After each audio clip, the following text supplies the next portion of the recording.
Today, I think, is a remarkable opportunity to look at some of the types of Christ that you see in the Bible represented in the life of David. And the message is dealing with Nabal and Abigail. Nabal and Abigail. And there's some wonderful things that we can learn here about the Lord.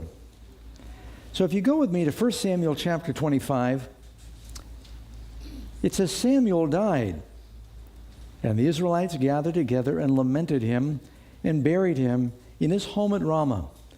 And David arose and went down to the wilderness of Paran. Well, just in case you're wondering, who wrote the first book of Samuel? Probably wasn't Samuel, because it just said Samuel died. Did you catch that? So he didn't write the first, he didn't necessarily write the whole part of the book.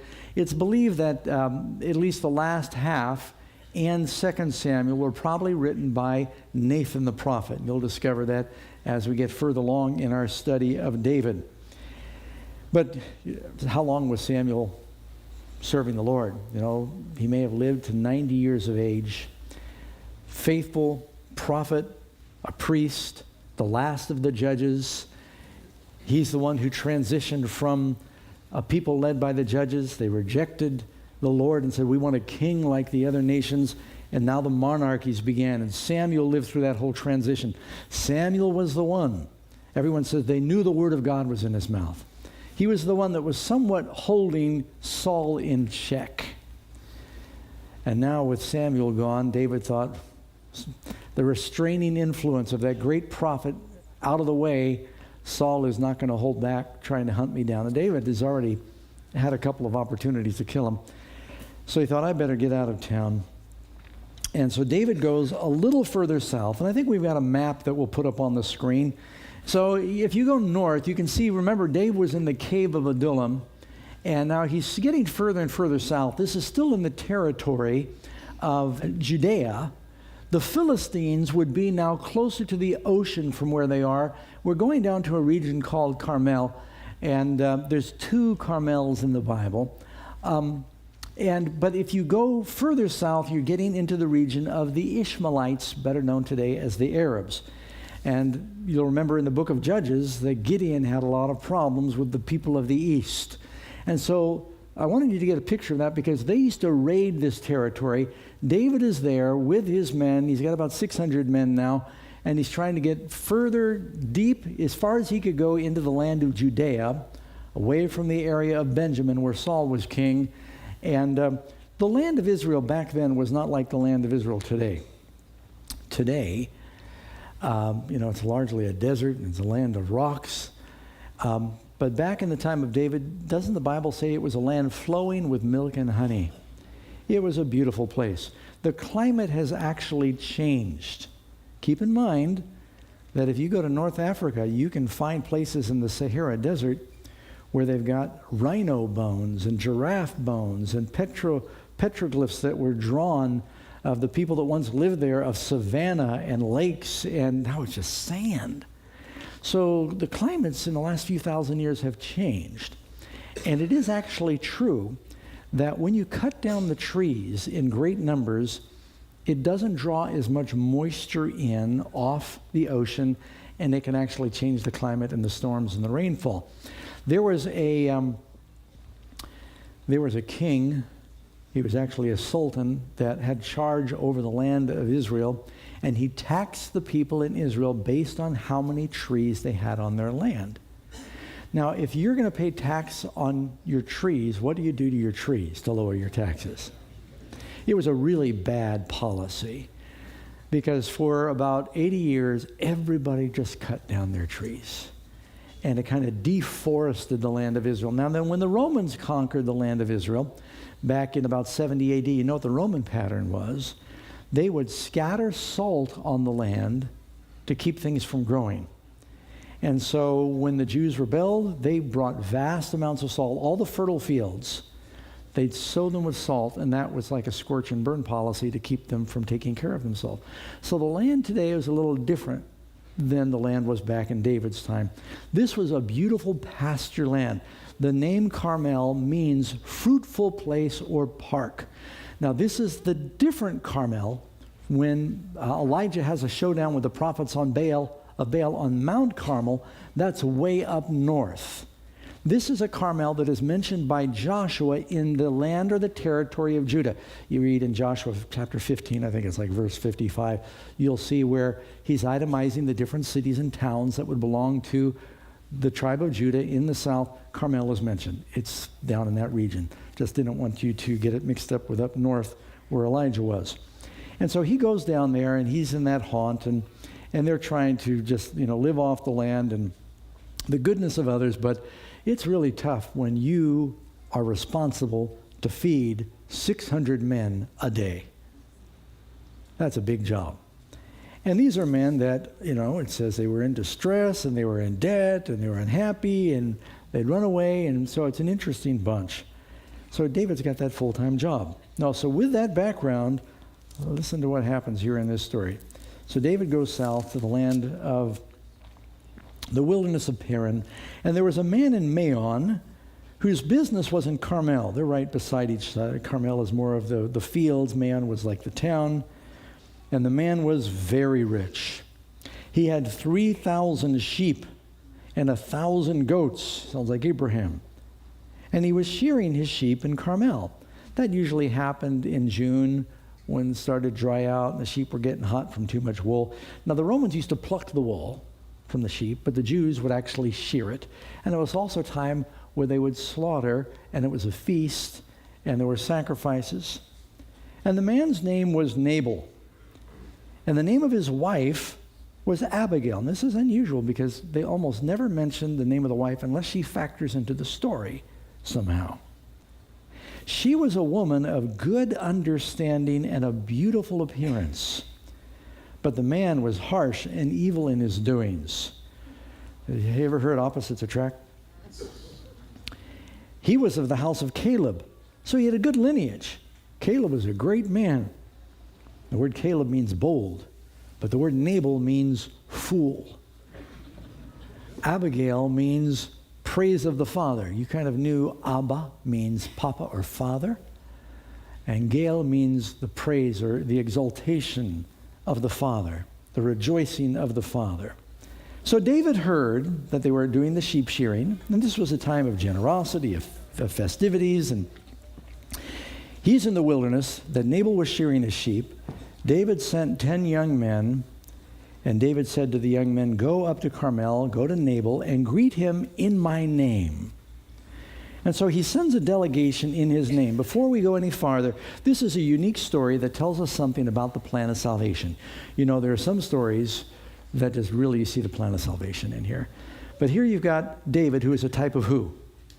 He's a type of Christ in the Bible. It's pretty clear about that. He sends a delegation in his name. Right now there's an evil king that is ruling the land, but David has been the anointed. Christ is the anointed, right? The land is going to go to David. The world is going to go to Christ. But in advance of his being in control of the land, he said, I could use an offering right now for my men. So he sends 10 young men. And he said, go to Carmel, go to Nabal, and greet him in my name, and thus you shall say to him who lives in prosperity, peace be to you, peace to your house, peace to all that you have. And you look that up, it says, shalom, shalom, shalom. David sends a message of peace. Amen? Jesus is our Prince of Peace. And he says, peace in all you have, peace to your home. How many of you would like that to come from our King David, Jesus? And he says, I've heard that you have shears, and your shepherds were with us, and we did not hurt them. Not only did we not molest them, we protected them. Nor was anything missing from all that there was with them while they were with us in Carmel. Ask your young men, and they will tell you. So one thing David told his men is do not harass people, be honest, remember the commandments of God. Therefore, he said, you can check with your shepherds. Therefore, let my young men find favor in your eyes, for we come on a feast day. Please give what comes to your hand. I'm not asking for a percentage. I'm asking for an offering, whatever is nearby. Please give what comes to your hand to your servants and to your son David.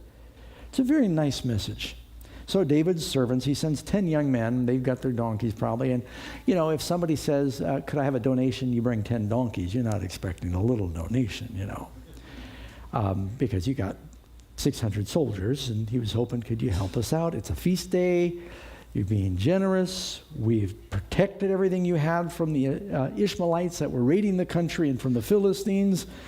And you wouldn't be doing so well now if it wasn't for the work we did for you.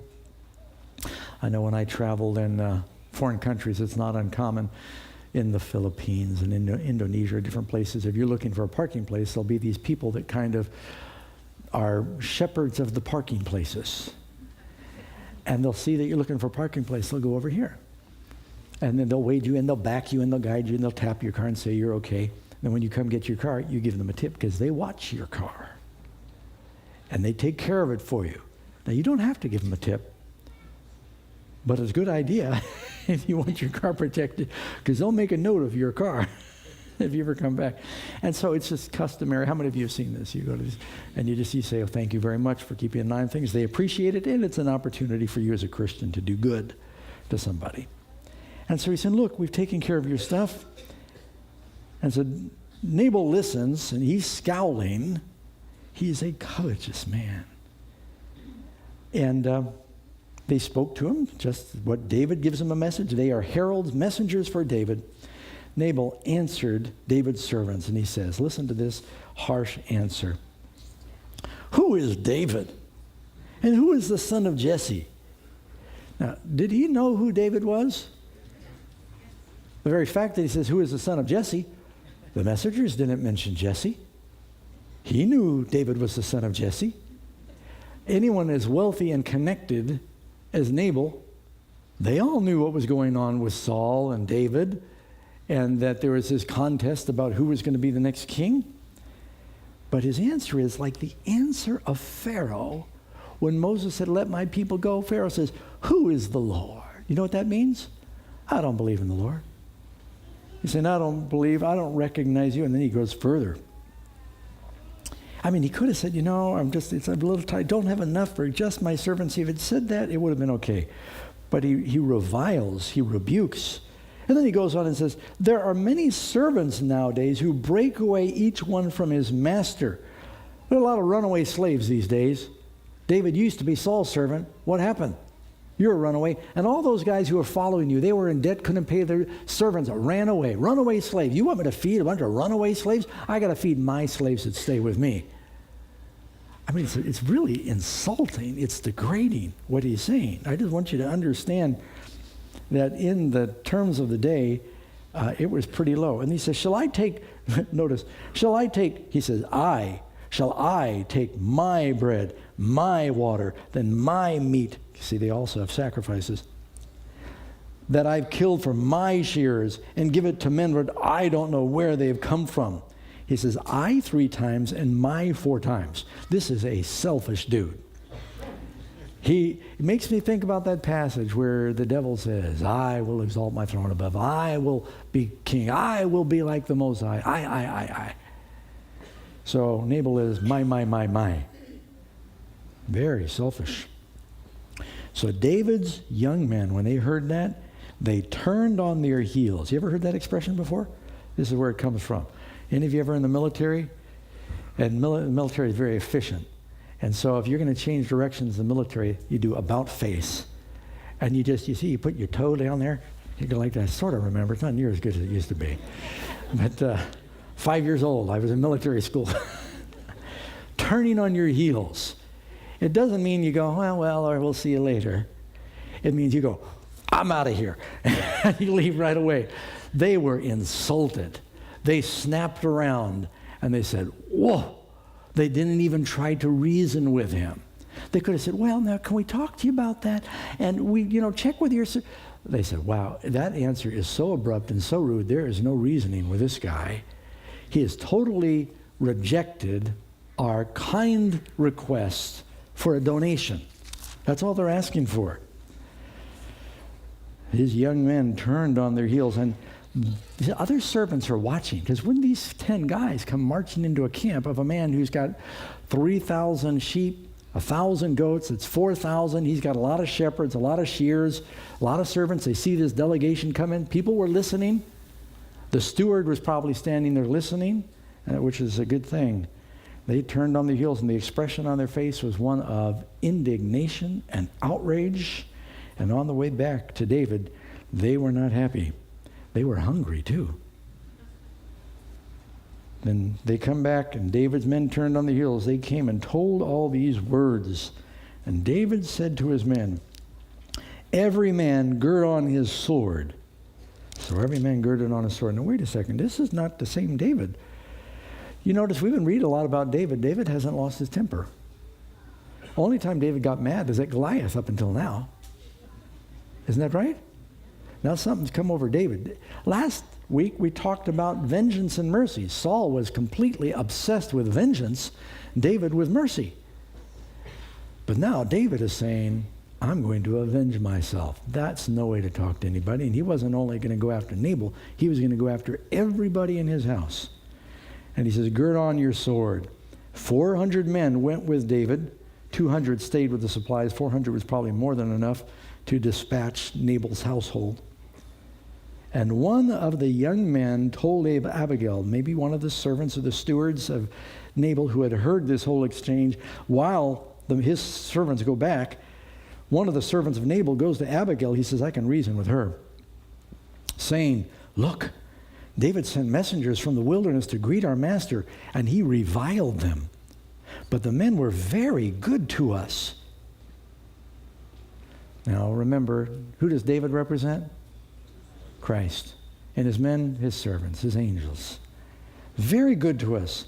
Nor did we miss anything as long as we accompanied them when we were with them in the fields. And notice this, they were a wall to us by night and day, all the time we were with them keeping the sheep.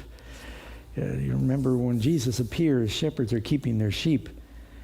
And it tells us here that his men, it says, like, were a wall to him.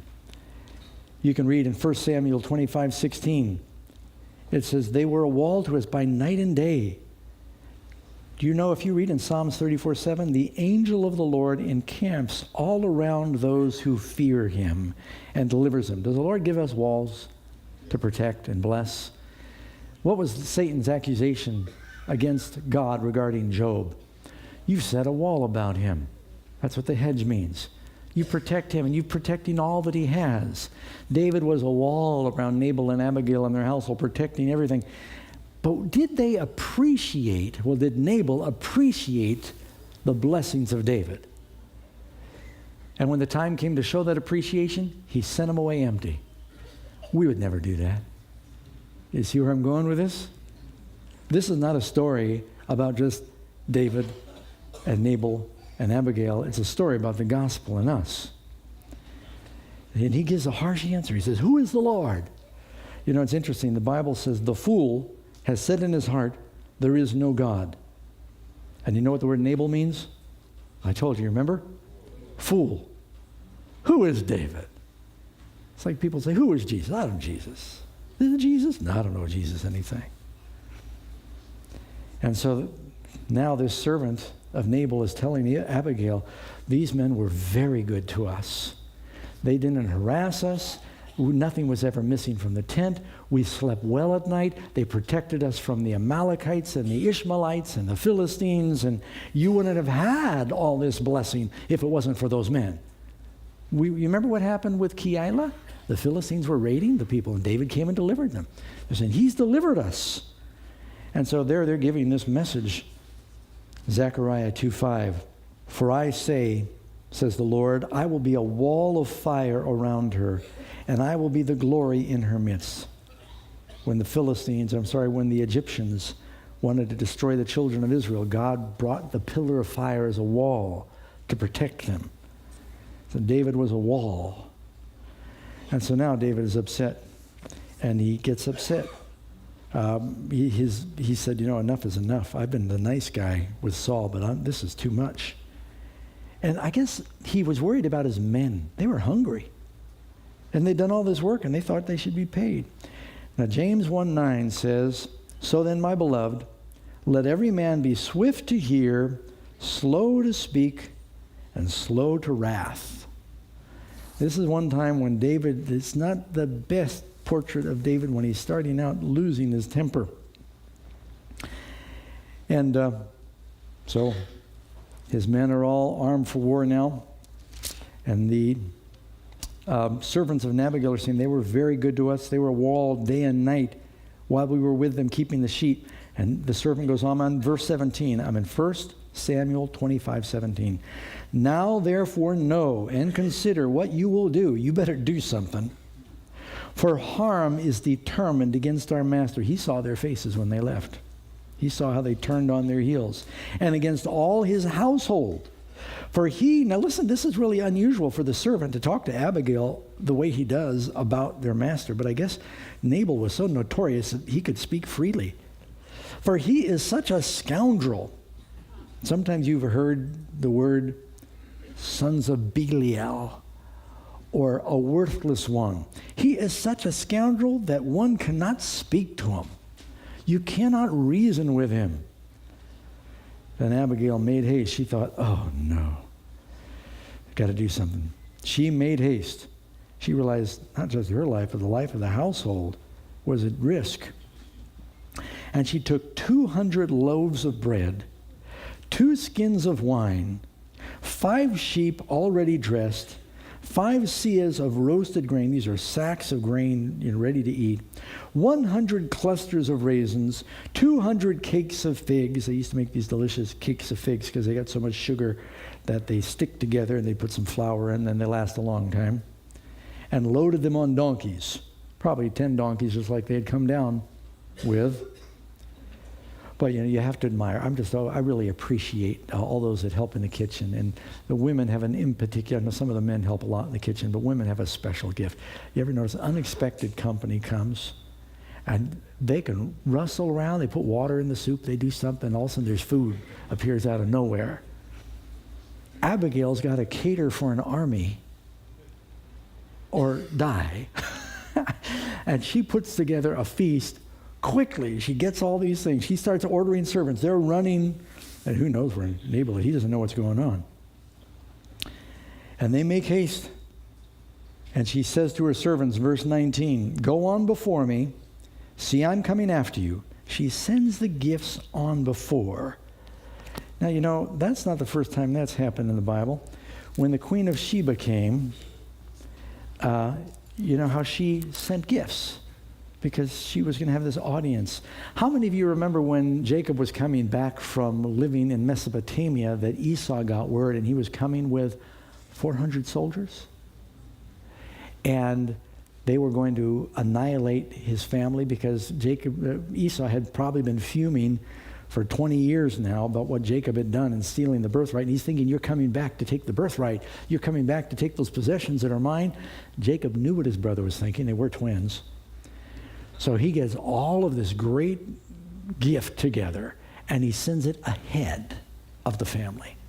So they all bow down, and they say to Esau, here's these gifts. This is from, and basically he's saying to Esau, I don't want anything from you. I want to give to you. The Lord's blessed me. I'm not here for Dad's inheritance. I'm here because I just want to be home. And so by the time Jacob gets there and he sees Esau, Esau kisses him, where he had come with armed men to kill. The gifts that go out before can save your life. And the Bible kind of teaches that. Psalms 50. You might make a note of this one. Psalms 50. Our God shall come and not keep silent. A fire will devour before him. It will be very tempestuous all around him. He will call to the heavens from above and to the earth that he may judge his people. Gather my saints together to me. He's talking about when we're caught up to meet the Lord in the air. Those who have made a covenant with me by sacrifice. Now, are we saved by our gifts? Or do our gifts show we believe in the covenant that we've made? But people who say, Lord, Lord, and send them away empty, you wonder, do they really believe that he's the Lord? The giving of an individual is a really interesting indicator of where they are spiritually. Didn't the Bible say, wherever a man's heart is, that's where his treasure is? Proverbs 18:16, a man's gift makes room for him and brings him before great men. And the gift goes out ahead. And so here, Abigail is saying, have all these gifts come out again. We're hoping we can appease his wrath before we ever get there. You go before me with the gifts. Hey, you remember reading where it talks about those who have died in the Lord, their works do follow them. Your works follow you, but your gifts go ahead. And so, with all this happening, though, she doesn't tell her husband. Now, I believe husbands and wives should communicate on big financial decisions. Do we all agree? If you're getting ready to cater a big army like that, you should probably talk together. But if you're married to Nabal, you get a pass. If it's a life or death situation, she couldn't reason with him. I mean, isn't that what the servant just said? There's no talking to him. And he had just insulted the one who was to be king. And that was a really bad move. And so she needed to take a preemptive action. How many of you remember the story that it actually comes up later in the episodes of David, that Joab, the general, surrounds a city because a rebel, someone who's trying to start a rebellion in Israel named, was it Sheba? He was hiding out in this city, and Joab and the soldiers of Israel, they all surrounded the city, and they were going to kill everybody in the city. And a woman goes up on the wall of the city and says, "Where's Joab?" And Joab says, "Here I am." She says, "I want to talk to you. Come here." And they're having this conversation from the wall.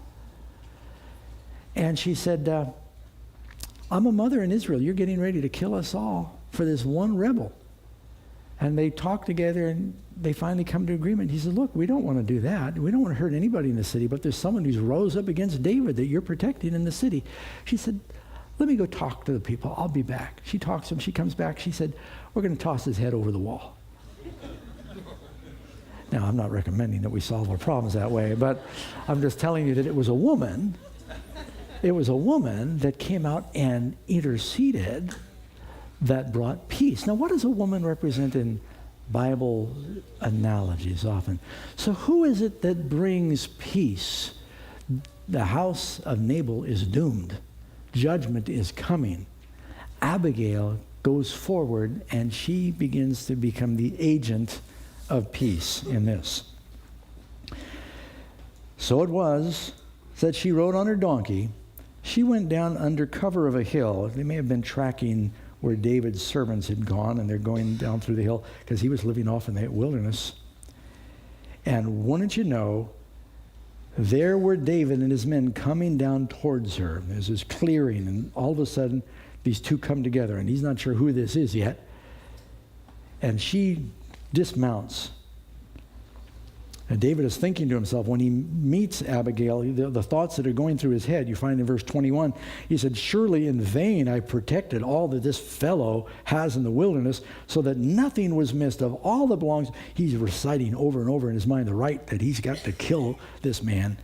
"And he's repaid me evil for good. May God do so to me and more also, to the enemies of David, if I leave one male of all who belong to him living by light." He's just made a vow. He's going to kill her whole household. They are under judgment. Now, Abigail sees David. So he tells you what was going through his head as he's on his way with 400 soldiers. David's probably leading. Abigail sees David. She dismounts quickly from the donkey. She falls on her face before David. She bows down to the ground as though he's a king. Now, look at the difference. Nabal says, "Who is David? Who is the son of Jesse?" She's treating him very differently. So she fell at his feet, and she says, "On me, my Lord, on me let this iniquity be. And please let your maidservant speak in your ears and hear the words of your maidservant." Well, should she suffer for Nabal? She didn't do it. Nabal did it. But here she is saying, "I want to be the substitute. You blame me." Now, isn't that kind of what Jesus does for us? He says, "I'll take it." Was she guilty? No, but she's willing to take the guilt of her husband. Speak in the ears, and let me say a few words. Please, she didn't wait for permission. She keeps going. Verse 25. Please let not my Lord regard this scoundrel Nabal. That's your husband. For as his name is, so he is. Nabal is his name, and folly is with him. Now, the way that comes off in the Hebrew is, fool is his name, and folly is with him.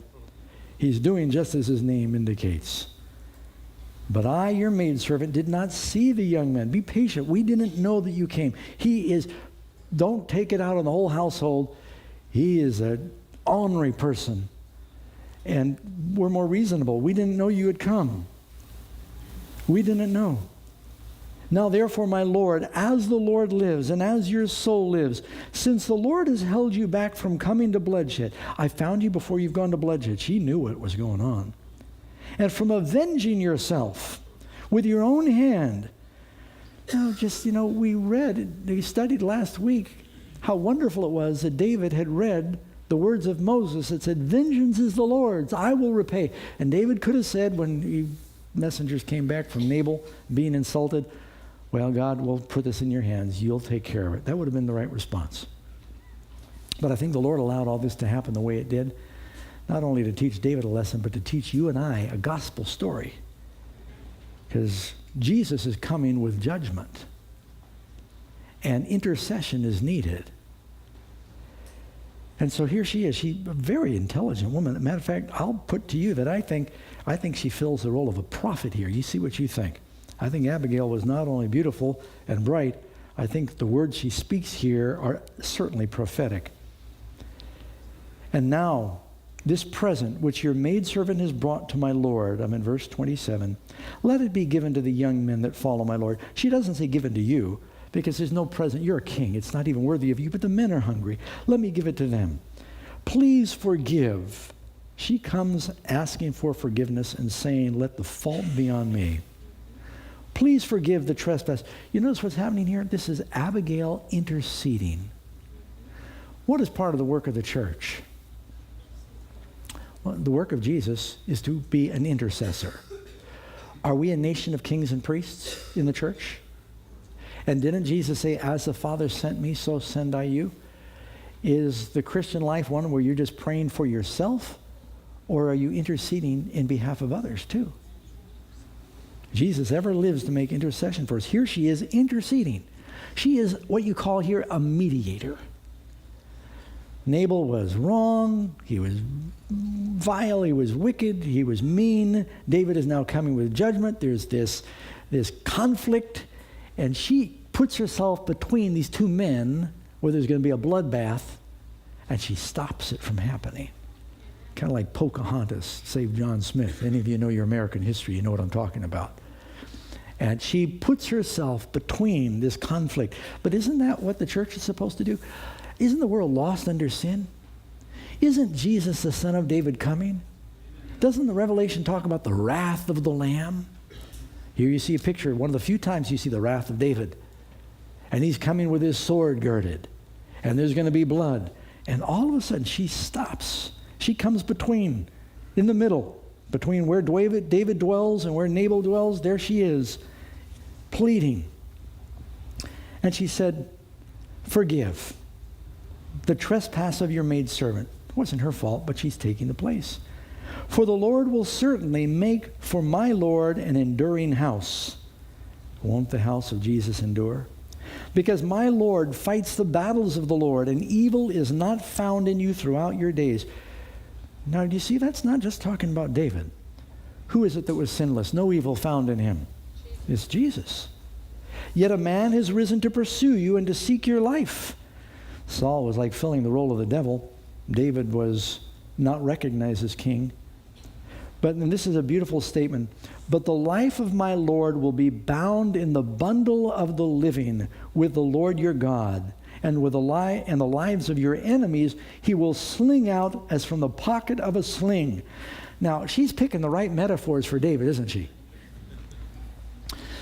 As the shepherd understood, the stone gets hurled away, you never find it again. It's gone. But a shepherd used to keep his valuables wrapped up tight against his body near the bosom. And she's saying, you will be wrapped up by the bosom or the heart of the Lord. Your enemy, Saul, he is going to get slung out. Now, what she's saying is, is pretty bold because Saul was king. David was not king. She's saying, my loyalty is to you. I'm also believing that Abigail was from the tribe of Judah, maybe even a distant relative of David. A man has risen to pursue you, but he will be slung out as from the pocket of a sling. David's going, I understand that. I understand slings. And it will come to pass that when the Lord has done for my Lord according to all the good that he has spoken concerning you, and has appointed you ruler over Israel. Now, notice her faith. Does she have any doubt that David's going to be the king? No, she's got complete confidence. That this will not grieve you or be an offensive heart to my Lord, that you have shed blood without cause, that my Lord has avenged himself. But when the Lord has dealt well with my Lord, then remember your maidservant. She's basically saying, I've come today to intercede. You don't want to do this thing and avenge yourself and shed blood, because, he's not only going to kill Nabal, he says, I'm going to kill every servant, every male servant in his house. And she said, you're going to have regrets about that when you become king. God sent me to spare you having a guilty conscience over these things and to bring reconciliation, to reason with you. And you sent men for gifts, here are the gifts. If this is not enough, there'll be more. But it's interesting that she would say, did you catch it? Remember me. When you become king, she didn't say if you become king. Show mercy on me. And she said, I know you're going to be the king of the country sometime. Verse 32. Remember your maidservant, it says at the end of verse 31. Then David said to Abigail, finally David speaks, everything else is Abigail, wonderful section she speaks there. And then David said to Abigail, blessed is the Lord God of Israel, who sent you this day to meet me. And blessed is your advice, and blessed are you, because you have kept me this day from coming to bloodshed. You notice the first thing that David sends, he sends through messengers, shalom, shalom, shalom. Now David says to Abigail in person, blessed, blessed, blessed. What are the first teachings that Jesus gives? They're called the Beatitudes, which means have a good attitude. The Beatitudes, the word beatitude means the blessings. And Jesus says, blessed, blessed, blessed. Here David, the son of Jesus' ancestor rather, is going, blessed, blessed, blessed. Because you have kept me this day from coming to bloodshed and avenging myself on my own head. David, you could reason with him. He was a man after God's own heart. The Holy Spirit told him, this is not God's plan. For indeed, he lets her know, and she's probably shuddering, along with the servants that are minding all the goods. For indeed, as the Lord God of Israel lives, who had kept me back from hurting you, unless you had hurried and come to me, you had to hurry, and come to me to meet me, surely by morning light no males would have been left to Nabal. Now, just in case you're wondering if David could do that, you read, and it tells us that David, when he was staying in Ziklag, he would go raid cities of the Philistine. He would execute everybody so there were no witnesses. He had the capability of doing that. He said, I was going to do that to you. So David received from her hand what she had brought to him and said to her, go up in peace, again, shalom, to your house. See, I have heeded your voice and respected your person. He says, okay, you have succeeded. Unless you had made haste, they would have been doomed. Now, just want to pause here and think about this. How do we relate to this today? What does this say to us? I think there's some very important lessons. You notice that we started out with a parable about a rich fool. And when God blessed, instead of thinking, God's blessed me so that I can share, he says, God's blessed me so I can hoard. They got programs now about hoarders. People that, some of them it's just a real sickness. A lot of us have a mild case of hoarding. You just look in your closet, in your garage.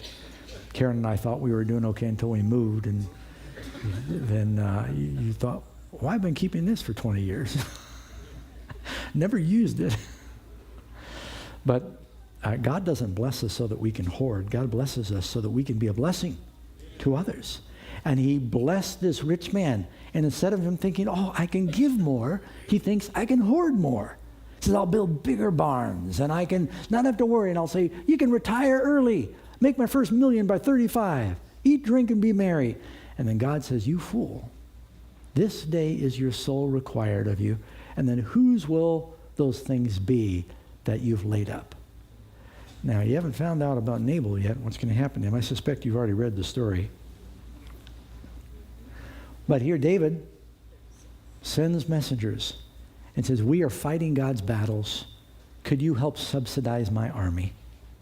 And Nabal sends them away with an insult. And he was of the same tribe as David. Does Jesus have people out fighting his battles? Are we supposed to help support the messengers from David? This is not appeal for pastors. I'm talking about the work of God.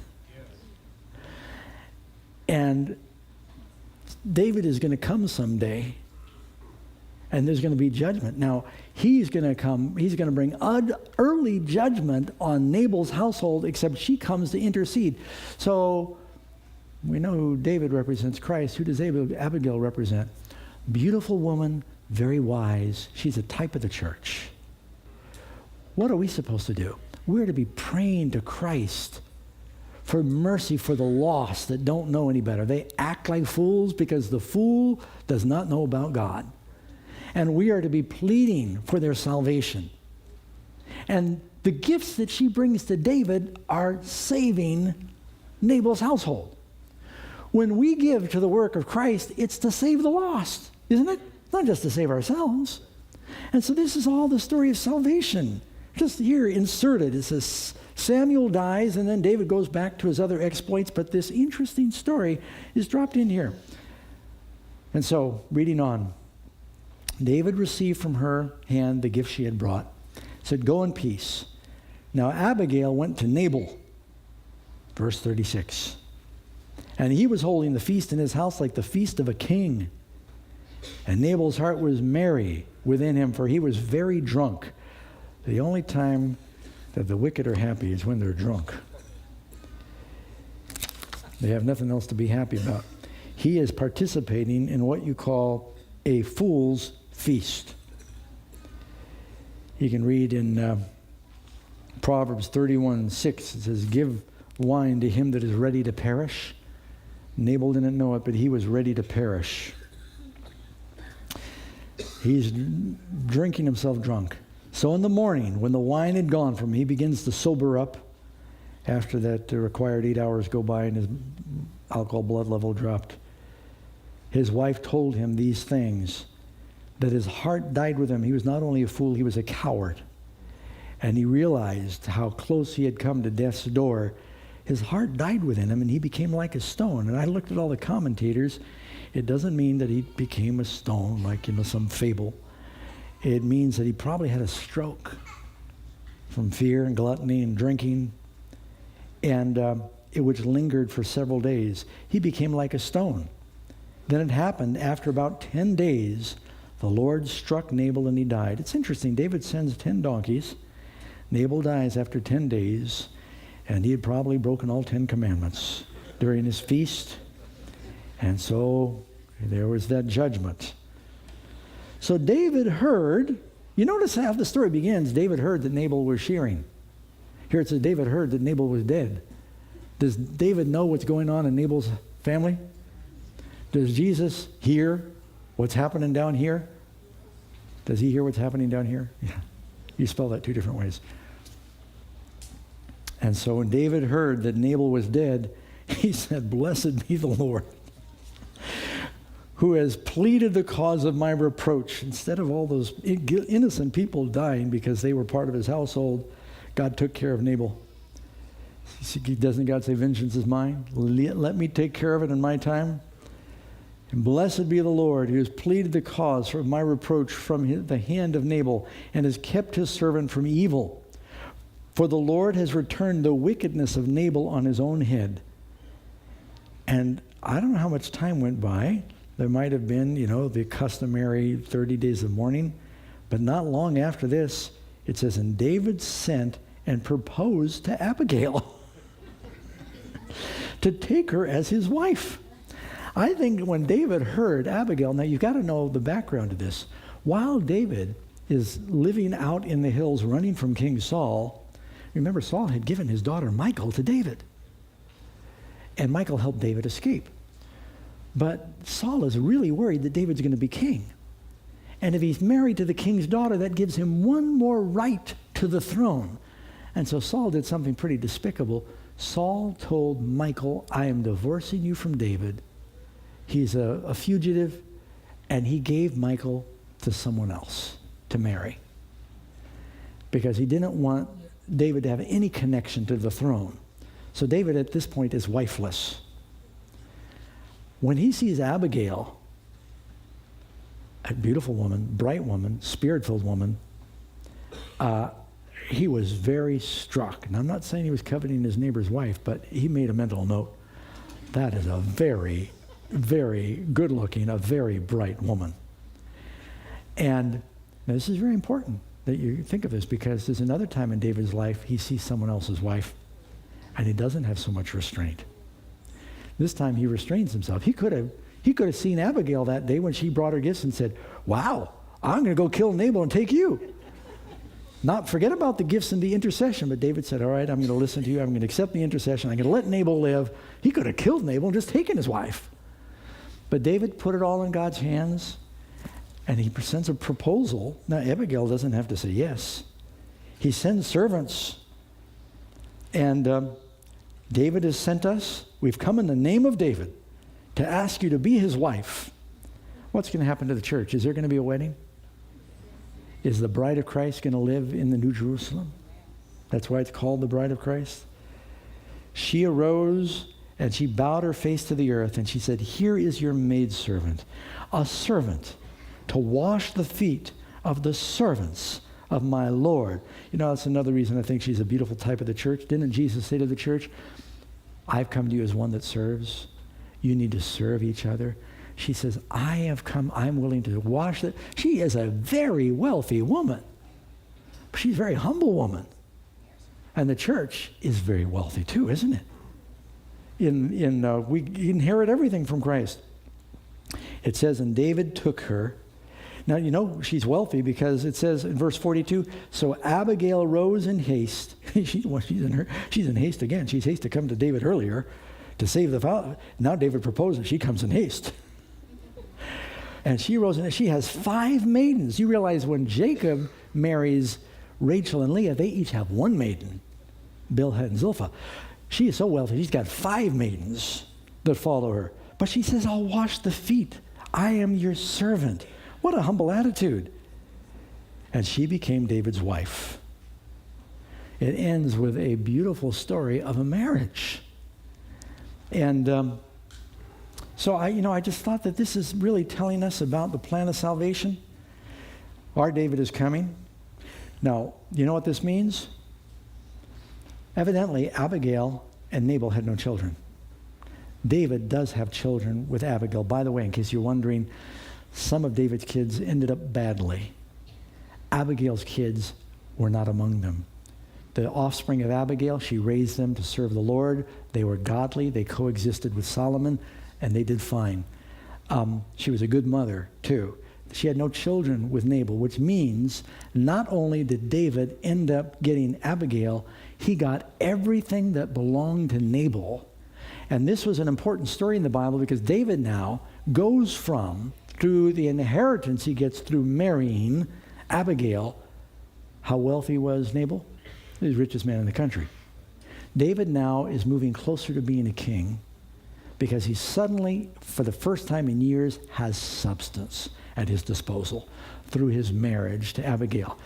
David ends up owning the land that Nabal had. Now, I hope you're still with me. Nabal was selfish with David. He lost it all. David got it all. Isn't Jesus going to get this whole world soon? The earth is the Lord's and the fullness thereof. So if David sends messengers and says, could you please do something to support my army? Should we send them away empty? How much of what we have belongs to God? All of it belongs to God. Everything belongs to the Son of David. He's going to get the land, and he's going to get his bride. And so the whole gospel story is wrapped up in here. That's why I think it's important for us to remember that we're doing the work of Abigail. We are the church, and we should be willing to give of ourselves as servants. That's what she did. To make a covenant with David through marriage. That's what baptism is a type of. And to basically offer all that we are and all that we have to him. And it says she did it in haste.